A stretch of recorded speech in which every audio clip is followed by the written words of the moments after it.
Okay, we just looked at a couple of theorems, the extreme value theorem and the intermediate value theorem, where the function had to be continuous on the closed interval.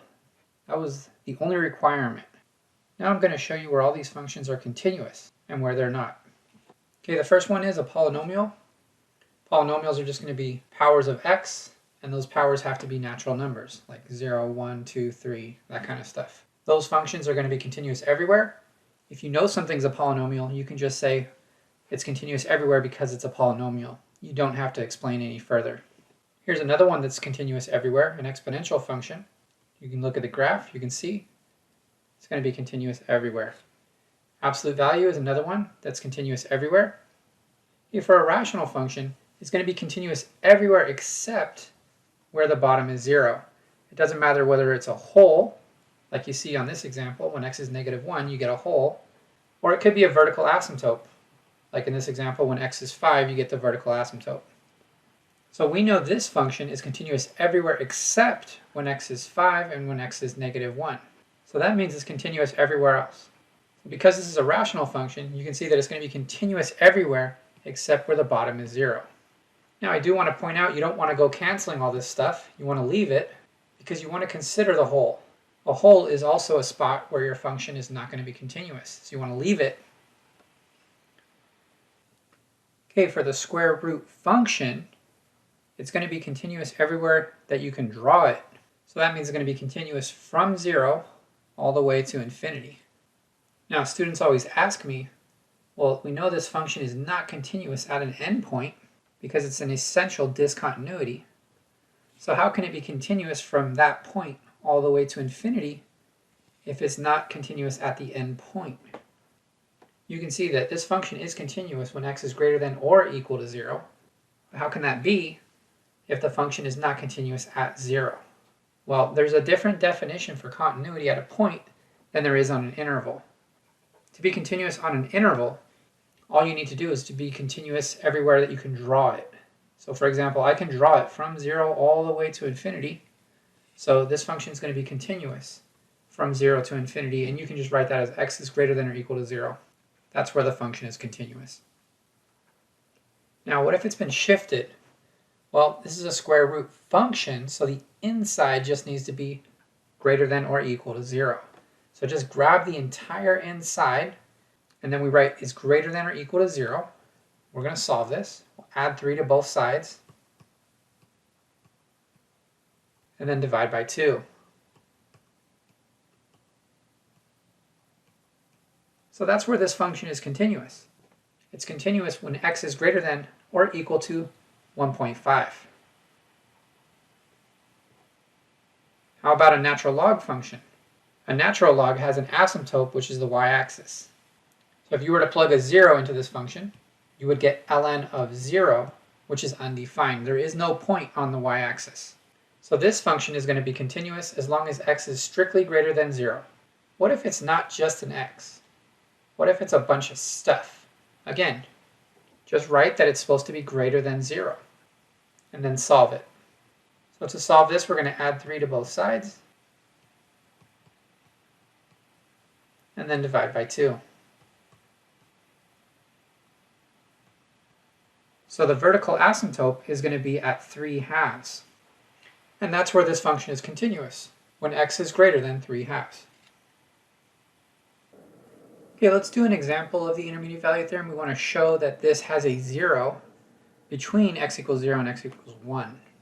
If you look at the graph, you can see when x is 0, we get a positive number. When x is 1, you have a negative number. So as long as this function is continuous, those points will connect. And again, you can't go from positive to negative without going through 0. So when it says to show that it has a 0, it means a y value of 0. First thing we want to do is we want to say why the function is continuous. This function is continuous because it's a polynomial. Now, this function is continuous everywhere because it's a polynomial, so then it must be continuous from 0 to 1. The most common mistake that students make is they'll say that it's a polynomial when it's not a polynomial. Okay, step 2, we want to check the height when x is 0 and check the height when x is 1. So we plug in a 0 into our function and we plug in a 1 to our function. The height when x is 0 is 3. That's right here. The height when x is 1 is -1. That's right here. Again, we know it's continuous, so it's not going to be possible to go from positive to negative without going through 0. That's how we know there's going to be a 0. Now, we don't have to explain all that.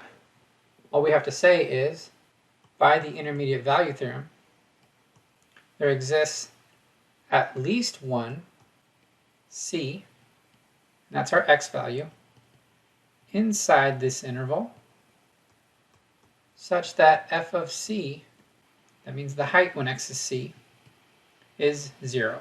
And we're talking about this height right here. And this is our c, our x value of c. Now, I've been told that you don't have to say by the intermediate value theorem, but I think you should. But these are the 3 steps. First, you say why the function is continuous on the interval that we care about, in this case 0 to 1. Second step, check the beginning height. Our beginning height was 3. Check the ending height. Our ending height was -1. So if we go from +3 to -1, and the function is continuous, then that means we must cross through 0 at some point. So we're going to say, as our conclusion, that by the intermediate value theorem, there exists at least one c inside 0 to 1, such that f of c is 0. Okay, for our last example, I want to show you that it doesn't have to be a 0 for the intermediate value theorem. In this case, we want to show that there's a height of 6. Now, we usually don't have the graph, but I'm putting the graph there so that we can understand it a little bit better. We're starting when x is 2, and we're going till x is 3. So if you look, when x is 2, we're here. X is 3, we're way off the graph paper, we're way up there. We want to show that there's a height of 6. So the height of 6 is right there. Okay, again, the first thing is, in order to use the intermediate value theorem, we must show that our function is continuous on the closed interval that we're talking about, so from 2 to 3. Now, polynomials are continuous everywhere, so this function will definitely be continuous from 2 to 3 because it's a polynomial. You don't have to explain every detail, you can just say, because it's a polynomial. Okay, for our second step, we want to check the value of the function when x is 2 and when x is 3. Okay, when x is 2, our height is 1. That's this point right here. When x is 3, our height is 15. Again, that's way up here. Again, because this function is continuous, you can't go from 1 all the way to 15 without going through a height of 6. We're going to go ahead and put that into a sentence.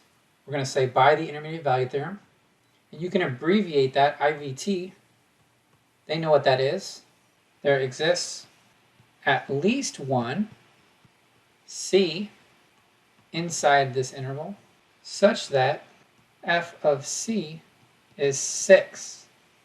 So it's not always going to be a 0, but it usually is. I'm just trying to point out that it could be any intermediate value between our beginning height and ending height. So anything between 1 and 15. And we won't include the 1 or the 15. It'll just be anything in between 1 and 15. And that c is not going to be 2 or 3. It's just going to be any number between 2 or 3.